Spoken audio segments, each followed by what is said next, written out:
I know how hard it is to get into the league. Okay? I paid attention. I literally gave up my teenage life to get into the league. And that's the way I looked at it. From 12 until I was 21 years old, even when I did things, it was always reserved. Like this girl, I saw this girl I used to kick it with. She has 5 kids now. How long is this answer? But anyway, she says, you were cool, but man, you didn't drink, you don't smoke, you didn't like people that drink and smoke, you didn't want to go to the parties where there were drugs. I always That's thought why you got 4 rings. I always thought I was going, I didn't want that. I didn't want a Tiger Woods in my career. You know the only thing they talk about Tiger Woods now is 13 women. That's the dumbest thing in the world, that after all this fucking hard work, that's what you're going to be labeled. That's your obituary. That sucks. So I didn't want to be in that situation. So in the league right now, you can't be 1 in a million in America and not be worthy of being in that spot. So everybody that's in the league right now, trust me, because they're bringing Europeans over, they're bringing South American in. That's fair. So zero. When you played, there were guys like Jack Haley that were just there. He was Dennis Rodman's like valet. Well, that's how he was perceived in the He was media. there. He was Dennis Rodman hangout buddy. But it was funny. We're in Miami. They're hanging out all night. The bus is at 11. Jack makes it to the bus at 10:45. They go, Jack, where's Dennis? He goes, I got my own room. What do you mean, where's Dennis? And it was the first time anybody ever realized that he was like, motherfucker, I get paid to be on a team, not watch this guy. He was serious, like, y'all keep asking me. I'm not in charge of him. He's fucking Dennis Rodman. But there's no reason the Bulls needed Jack Haley on that team. Yeah, every single piece. Okay, we won. It was How a many picture on minutes New do you York think Jack Times. Haley played in that year when you had 72 wins? I'm going to say 0. No, he played some minutes. He played some minutes. But he's like, if you take Herb Williams, a guy from the Knicks, where like when you're up by 20 with 4, everybody starts yelling, Herb! Right, Herb! in Herb's end of his career, but when Herb was in Herb was the Indiana man. at his spot. Yeah. There's always that go around one Herb. player where you know if he's in the game, shit is over. You know what basketball is like? Walter when no one McCarty gives and the the same Clippers. respect is soccer. Say it Because again. you got basketball is like soccer. You got the strikers, and then you have the defensive players. But the defensive players get way more respect than defensive players playing basketball because you think everybody can score.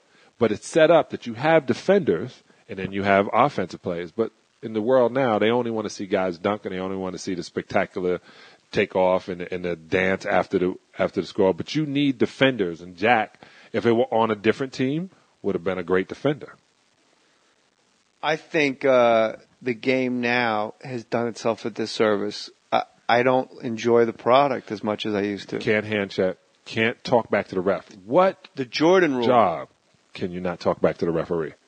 You're like, Can't- what fucking foul? What are you talking about? You can't say anything. Technical foul. Free Because shot on the other end. That really destroyed the game. Here's Rick Riley wrote an article for Sports Illustrated when he used to do the back page of Sports Illustrated when he said, this is like the beginning of the end of the referees, in my opinion, Right. and the referees determining the outcome of the games and the 2 different rules that apply to everybody. Superstars getting calls. I've seen guys with my own eyes that I can't think of off the top of my head. I don't think Kobe gets calls, and I don't give a shit about the Lakers. Gets a lot of calls. Now, All right. 8 years ago, that kid would get destroyed. Mm-hmm. But Rick Riley said, hack-a-shack. Shaquille O'Neal gets the ball in the 4th quarter. Everyone on the opposing team hits his arms, tackles him, pulls on his shorts and shit, because they know if he gets to the free throw line, he's going to miss his free throws, and you're going to get the ball. That's a flagrant foul. You're not trying for the ball at all. You're just grabbing a motherfucker 15 feet away from the basket. That is the definition in the rule book of a flagrant foul is fouling someone with no intention of making a play on the ball. So it should be 2 shots and the fucking ball back. It should be. The Lakers should have had the ball after Shaq bricked his free throws. And Rick Riley wrote, it is a league-sanctioned flagrant foul that has a cute name to it. Other coaches go, well, and then we went into hack-a-shack. Well, you're saying then we went into flagrant fouling for 4 minutes because we sucked and we couldn't fucking keep it close. So we just we ran around hugging people for the last 4 minutes. I tell you, I watched that hack-a-shack thing, and Shaq was mad. I was like, what you should do is run to the line, and you should just take your time. Because what you can do, Shaq, right now is get 20 extra points. So as opposed to going, I hope I make it, should have ran in there and go, you idiots shouldn't be fouling me at all. He should have tried every shot, underhand, overhand, jump shot, finger roll. He should have tried everything until they realized he was putting the ball in the basket. I had a much more drastic plan for Shaquille O'Neal. Turn around and punch somebody in the face. Get fined $300,000 and not come back the next game. Yeah. And then the next year, when George Karl goes, yeah, just fucking grab him. I ain't fucking grabbing Shaq. Guy's crazy. Yeah, but it costs too much money to get fouled now. That's because you're cheap. I think when you got Shaq money. Yeah, that's a lot of money. $300,000 for Shaq? That's a lot of money. Shaq's got that in his couch cushions. Yeah, but it doesn't mean you have to give Orlando, it back. In Orlando, when one of his 6 cars with one ass. Don't give it back. Keep it. Kobe's known for something he shouldn't be known for either. Which is the quote-unquote, well, you know what? We won't put it in quote. The rape allegations in Boulder, Denver? Denver. It was in Vail. But Vail? They don't want to say Vail. They call it Eagle Rock. Yeah. Yeah, you got to take care of the big company. I was back. I'm not going to say anything to get you in trouble. Don't worry, because you didn't say anything to get anybody in trouble. Because John Salley is like the super honest guy. You are the most transparent athlete I've ever met. And if you don't like what I say, find some false in it. I'm cool. It is Africa hot in this room. I told you it was going to be hot. We were in Bardia's office at Best Damn. And Mark who still won't call me back. Like I call Bardia to say hello. He's in the NFL Network. He doesn't like Big timer. That's cool. And Mark Mayer was there. Mm-hmm. And Mark Mayer was going, hey, Ray, rape the girl. What are you going to do? Well, it's crazy. And I remember you and someone else were saying, I'm telling you, the kid I know. Right. And the kid I met. I would bet my children. I will. This is an absolute impossibility that Kobe Bryant raped anybody. 100% cannot do it. This European kid does not think the way we think. When I saw him with tattoos and the cars, that is not even Kobe. This cat is the most respectful guy in the world. And I got to say this to somebody. If it's 2:00 in the morning and a girl comes up the back way and goes into your room, she's not going to talk about Jesus. She's not. She's going up there to get it. That's the only reason that you go to a man's room who you don't know up the back way knowing you're not going to be on cameras to go into the room is to get your swerve on and bounce. That, however it went from that point on, was wrong. She didn't go in there saying, I wanted to talk to him about the new kingdom. That's not the situation. Was that what she said? Well, no. Oh. What she said is she went in there and she wasn't expecting it. But no. The deal was when guys put themselves, now I'm not going to say I haven't been in some peculiar situations in my life, but you don't put yourself in harm. He wouldn't do that. He doesn't have that kind of ego. I'm telling you, I know this kid. And you were saying it to a group. There was probably 8 of us in the room. And I forget who the guy, I think it was another brother, but it was a football guy. Rodney Peete. It was Rodney Peete. And you guys both knew Kobe well. Mm-hmm. And I've never seen anyone make a case just like, you know me, Mark, Bardia, JJ, you know me. I'm telling you, it is a scientific impossibility that Kobe Bryant raped anyone in 50 lifetimes. 50. And I'm gonna tell you this. I love that kid to death. Talking about anybody who has literally dealt with so many things and kept moving and knowing life was going to move on. It cost him maybe $250 million in his image, but he didn't get convicted for it. And I'm happy that he didn't get convicted. What part of that goes sideways? It just letting the girl in your room is mistake number 1 through 5, right? I got a better way of putting it. If what you want floats, flies, or have sex, you should rent it. You should rent it? You should rent it. So if that's what it does, you should rent it. So if that's what you really want. Yellow Pages. Go to Vegas. There's a bunch of it you want to get. If that's where you want to put yourself, don't put yourself in harm's way with a psycho trying to be famous on your limelight. Don't do it. Patrice O'Neal had the best. I'm going to paraphrase it and blow it out. Patrice. His last interview was on this podcast. Get out of town. I swear to God. And the last thing he said on the podcast, you know what I realized, JJ? I'm fucking lazy. I got to start applying myself. Walked out of my hotel room. Wow. Fucking heartbreaking. Yeah. He said with Kobe, he I can't say it because it's too dirty. I'll tell you off mic. But look up Patrice O'Neal. I'll tell you, look up Patrice O'Neal, Kobe Bryant. Basically, she wasn't used to that. And here's the thing. Anything you say on when this, he said vaginal bruising? yeah, like she just wasn't used to like, yeah, bitch. You like, what, bitch? What? Like, he's just doing his thing. Like, yeah, bitch. Isn't that funny? No one realized how important Patrice O'Neal was, except comedians who've been around him to see this dude. Because he also didn't put color into things. He made this shit up I've never seen anything like it in my life, John.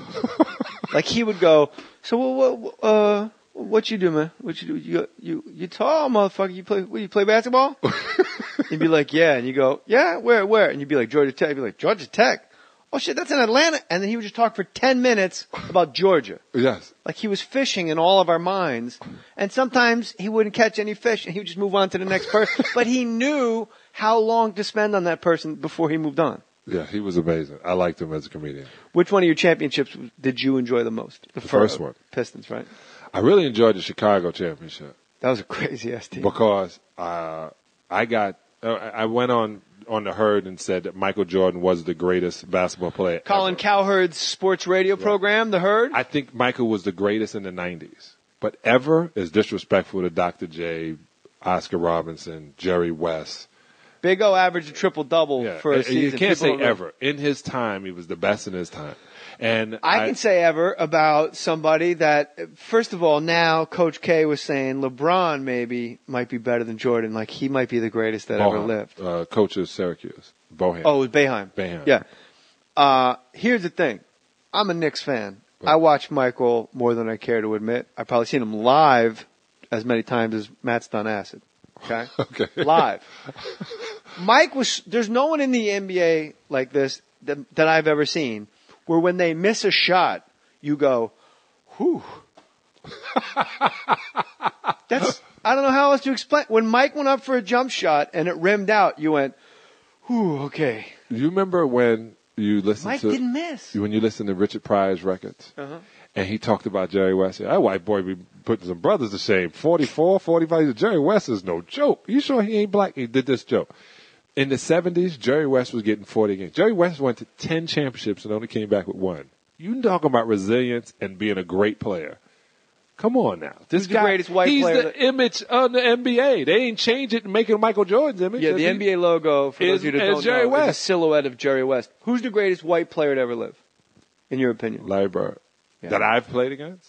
No, ever. I would say Larry Bird. Probably. Oh, I can't say ever, but why not? Larry Bird, to this day, like if I think hard enough about it, I might have a nightmare. The kid is unbelievable. They say he's the biggest trash talker of all time. Yo, Jay, one time I'm coming in and go, Larry, you're going to use your height on him. So you got Larry straight up. So Larry's at the time playing small forward? Yes. And you're 6'11", and he's 6'7". He's 6'9". Oh, he's 6'9", excuse me. And I'm like, okay. So I'm hearing tonight I got Larry Bird by myself. Jay, I don't even think I slept that afternoon. But really? I didn't need to. I'm telling you because he goes like this. You strike me as a guy like, man, fuck Larry Bird. He comes out and he looks. Jesse, you bigger than Harold Washington? Yeah, fuck him. And I sat there and I said, and Larry comes in the game and he's going around. They throw the ball back around. He goes, you guarding by yourself? I go, that's right, straight up. He said, y'all not double teaming me? I was like, nope, I got your ass tonight. Mouse in the house. He changed the play. He went on the box, posted up. It was like mouse, and I was like, mouse in the house. Destroyed. He was like, get this. That rock back thing, you can't, He would say, get this? He said, you better ask for help. Run that court. You better get a double team. I'm going to kill you tonight. You better get a double. When would he be saying this? While he's busting your ass. To the point when he was saying the same thing to Dr. J. Dr. J punched him in the mouth. Yeah. Remember when they had a fight? Yeah. Because Larry was in his ear. Think about this. This guy was running the stadium when we walked through it. By the time the visiting team gets there first, Larry Bird is running the Garden. How are you going to beat a motherfucker that is still just can't wait to get to the game? What do you mean running the Garden? He's running inside running the Garden. The steps and stuff? Yeah, like 5 o'clock. He's running miles and got to play 48 minutes. You don't want to play against a dude like that. He would say, when you see the Magic Johnson thing, he said, he would shoot 1,000 shots and go, I bet you Magic shot 1,500. I'm going to go shoot another 500. Because he constantly was nothing but a basketball player. Yeah. That cat was unbelievable. And he'd say he'd have to hit 1,000 free throws in a row, or 100 free throws in a row, and if he missed the last one, he'd start over. Yeah. He lived in the gym. Kiki Vandeweghe, another guy, lived in the gym. Kiki Vandeweghe was an Led the league in player. scoring once. Chris Mullin. Mully was no joke. St. John's, baby. What's Blue up, Eyed Brooklyn? Soul brother. That cat right there is, whew.